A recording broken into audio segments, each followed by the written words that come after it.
हर हर महादेव। दोस्तों कैसे हो आप सब? स्वस्थ और मस्त ही होंगे। तो चलिए आज हम आपको घुमाने ले चलते हैं बनारस के सारनाथ। हम लोग यहाँ उतर गए हैं कैंट और यहाँ से ऑटो लेके 10 से 12 किलोमीटर पड़ता है। 50-50 रुपये किराया लगा और पहुँच गए। तो हम अपनी दोनों बेटियों के साथ यहाँ आए हुए हैं घूमने के लिए। तो सबसे पहले बौद्ध मंदिर है, यहाँ पे हम लोग चल रहे हैं घूमने के लिए। तो एंट्रेंस पे देखिए, यहाँ कोई भी भीड़ नहीं होती है। आप जब घुसेंगे तो 3 गेट बने हुए हैं और बगल से रास्ता है जहाँ से होके आप पूरा कैंपस घूम सकते हो। तो ये रास्ता है, यहाँ से घूमते हुए हम लोग अब चल रहे हैं अंदर और आपको पूरा मंदिर दिखाएंगे।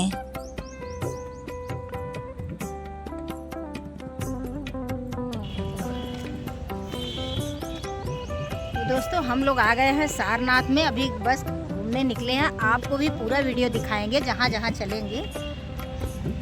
तो यहाँ सबसे पहले देखिए, यहाँ का गार्डन मुझे बहुत अच्छा लग रहा है और टूरिस्ट भी इस समय काफ़ी हैं। जैसा कि महाकुंभ चल रहा है तो सभी वहाँ से इधर ही आ रहे हैं पूरा बनारस घूमने के लिए। तो हर जगह भीड़ दिख रही है। फिर भी मंदिर की अपेक्षा इधर भीड़ कम दिख रही है क्योंकि यहाँ बिल्कुल फैला फैला सा है। तो यहाँ घूमने में ठीक लग रहा है। मंदिर भी दर्शन किए हैं लेकिन बहुत ज़्यादा भीड़ थी वहाँ पे। तो चलिए पूरा यहाँ का व्यू दिखाते हैं आपको। तो इन सब जगह पे बच्चों के साथ घूमने में अपना ही आनंद है, क्योंकि बच्चे जो चीज़ बुक्स में पढ़े हुए होते हैं उन्हें वो सब चीज़ें सामने दिखती हैं तो बड़े खुश होते हैं और वो बताते भी रहते हैं। तो जिनको हिस्ट्री में लगाव होगा, जिनको हिस्ट्री पसंद होगी, उनके लिए ये जगह बहुत बढ़िया है। और जब भी आइए फैमिली के साथ आइए। तो ये देखिए सामने बुद्ध जी का मंदिर है जहाँ पे उनके गोल्डन मूर्ति बनी हुई है और सबसे बहुत साफ सुथरा रहता है। भीड़ भी बहुत कम रहती है तो घूमने का आनंद आता है और एक एक चीज़ देखते हुए बच्चे चलते हैं।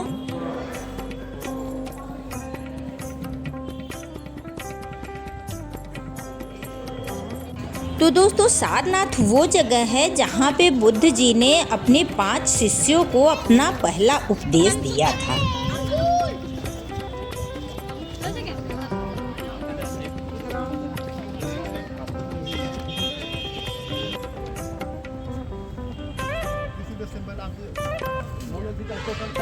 तो यहाँ पे आपको ज़्यादातर फॉरेनर दिखाई देंगे या यंग एज के बच्चे ज़्यादा दिखाई देंगे।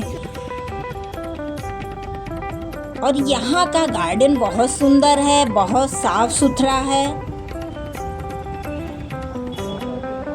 तो ये देखिए दोस्तों, यही पीपल का पेड़ है जिसके नीचे बुद्ध जी ने अपना पहला उपदेश अपने 5 शिष्यों को दिया था।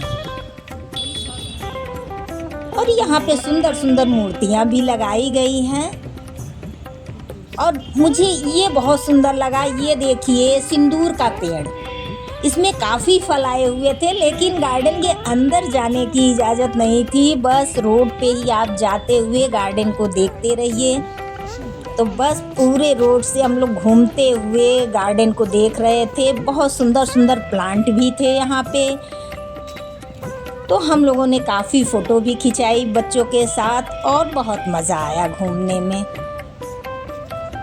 तो ये देखिए कैक्टस के पेड़ पूरे लाइन से लगे हुए हैं। ठंड का समय था तो गुलदाउदी भी खूब खिली थी।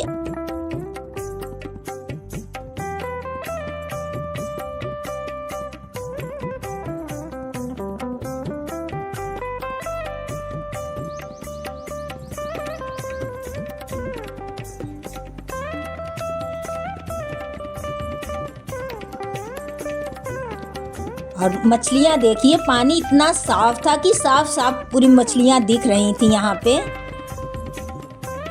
तो बस ये सब देखते हुए एंजॉय करते हुए बच्चों के साथ बस आगे बढ़े हम लोग।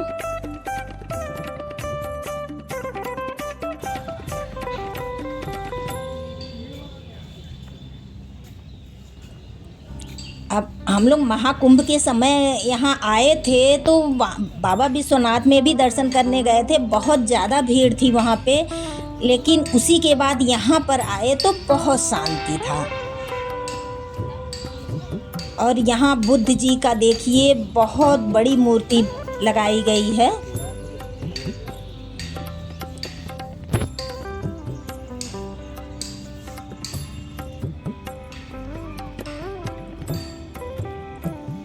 तो इस तरह से पूरा घूमते टहलते हम लोग अब चलेंगे यहाँ से म्यूज़ियम की तरफ।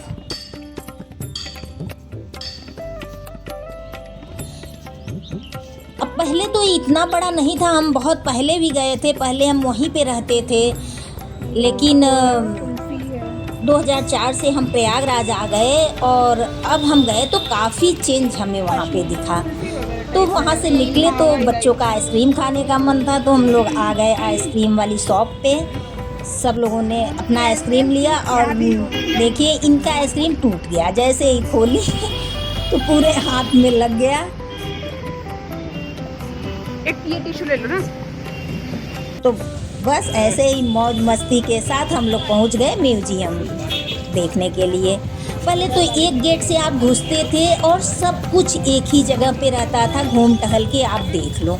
लेकिन अब अलग अलग जगह बना दिया गया है, बहुत बड़ा ये चौराहा बना दिया गया है।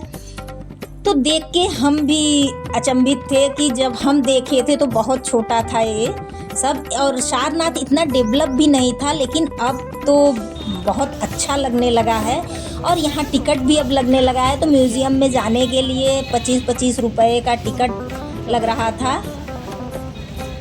और स्तूप देखने के लिए अलग से है तो उसका अलग टिकट है, उसका 35 रुपए का टिकट है। तो सबसे पहले बच्चे म्यूज़ियम देखने के लिए टिकट ले लिए। और शाम का समय था तो थोड़ा सा भीड़ भी बढ़ रही थी, क्योंकि महाकुंभ में जो बाहर से आते थे वो सारनाथ ज़रूर घूमते थे। और अगर आपको सारनाथ घूमना है तो पूरे दिन का टाइम चाहिए, तभी आप अच्छे से घूम पाओगे। तो जब भी बनारस आइए और सारनाथ जाने का मन हो तो आप पूरे दिन का टाइम वहाँ के लिए ज़रूर रखिए। तो ये है म्यूज़ियम। यहाँ का भी गार्डन काफ़ी बड़ा है।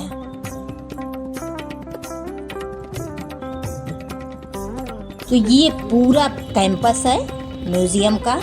यहाँ थोड़ी देर आप बैठ के आराम भी कर सकते हैं। एक जगह शुरू में ही बनाया गया है, वहाँ पर टिकट की चेकिंग होती है।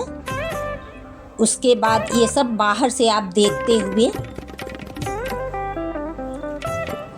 चलिए। तो ये सब नीचे लिखा हुआ है कि किस सन में पाया गया है खुदाई में।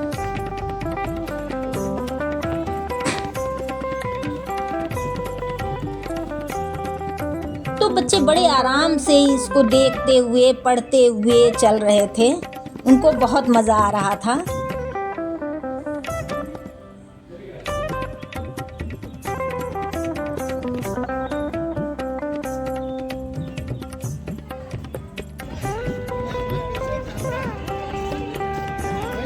और इस समय धूप भी थी तो कोई गार्डन में नहीं जा रहा था बैठने के लिए। अब यहाँ से एंट्रेंस है, तो देखिए ऐसे एंट्रेंस से घुसना होता है, चेकिंग होती है, लेकिन फ़ोन ले जाना अलाउ होता है। ठीक सामने स्तंभ जो बना हुआ है, यहाँ 4 शेर जो है, लोग कहते हैं कि ये 4 दिशाओं के सिंबल हैं। तो यहाँ से होके देखते हुए आप आगे बढ़िए। तो देखिए खुदाई में मिली हुई अलग अलग तरह की मूर्तियाँ और चीज़ें आपको दिखाई पड़ेंगी।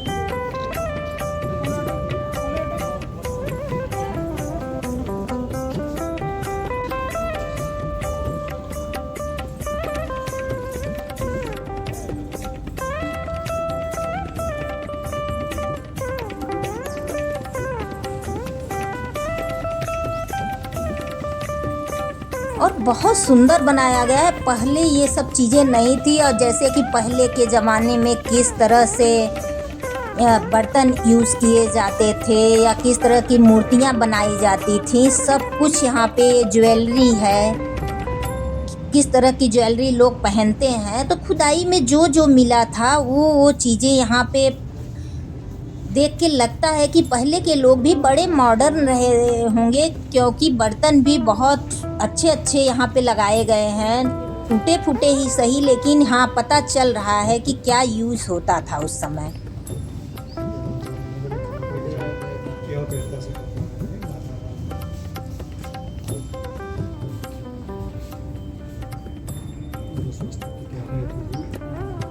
तो वहाँ से देखते हुए अब हम लोग निकल लिए और स्तूप देखने के लिए नहीं गए, क्योंकि टाइम कम था और बच्चों को करना था संकट मोचन का दर्शन, क्योंकि मंगलवार का दिन था। तो हम लोग वहाँ से अब चल दिए हैं संकट मोचन।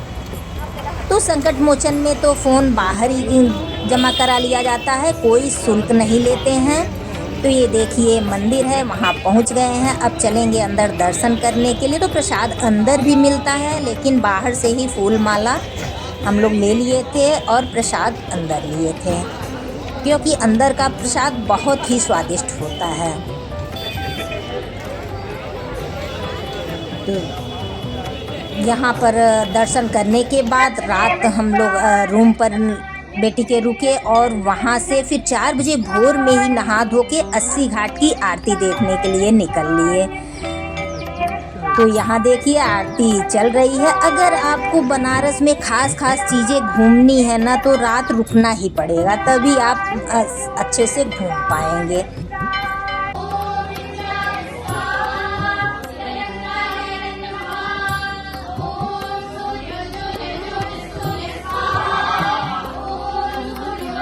तो आपको वीडियो कैसा लगा? अगर वीडियो अच्छा लगा हो तो वीडियो पे लाइक कमेंट ज़रूर करिएगा। चैनल पे न्यू है तो सब्सक्राइब भी कर लीजिएगा और ज़्यादा से ज़्यादा दोस्तों शेयर करिएगा। और आप लोग बताइएगा कि कौन कौन से लोग सारनाथ घूम चुके हैं अभी लेटेस्ट में, क्योंकि लेटेस्ट में सारनाथ बहुत डेवलप हुआ है। तो अगर बहुत पहले गए हैं तो एक बार फिर विज़िट करिएगा, बहुत अच्छा लगेगा आप सबको। तो फिर मिलेंगे इसी तरह का वीडियो लेके। हर हर महादेव।